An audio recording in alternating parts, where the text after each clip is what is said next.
તો Mumbai express highway પાસે બસ અને ટ્રેક્ટરની ટક્કર થઈ। ટક્કર બાદ વાહન ખાડામાં પડતા 5 લોકોના મોત થયા।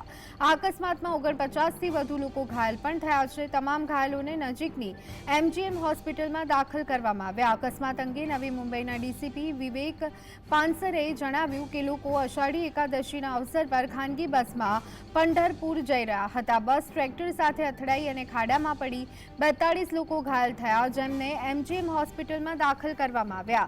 જ્યારે 3 લોકોને સરકારી હોસ્પિટલમાં દાખલ કરવામાં આવ્યા। તબીબોએ 5 લોકોના મોતની પુષ્ટિ કરી છે।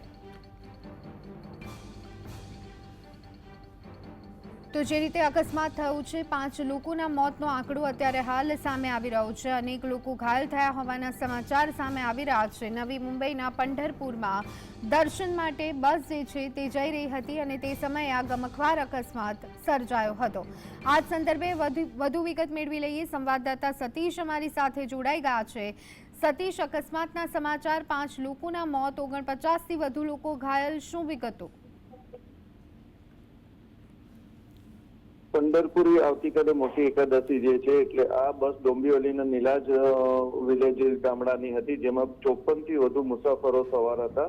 તમામ યાત્રિકો હતા। તમામ વારકરીની સાથે સાથે તેઓ ધૂન બોલાવતા જતા હતા, પરંતુ રાતના પહોરમાં આ લક્ઝરી ખાનગી બસ અને સાથે ટ્રેલર અથડાયું, જેને કારણે બસ નજીક 20 ફૂટ ઊંડા ખાડામાં પડી ગઈ અને 5 માણસો મરી ગયા તેમજ બાકીના ઘાયલ થયા છે, જેમાંથી 8ની હાલત ગંભીર છે। આ તમામ મુસાફરોને હાલ એમજીએમ અને સરકારી હોસ્પિટલમાં દાખલ કરવામાં આવ્યા છે।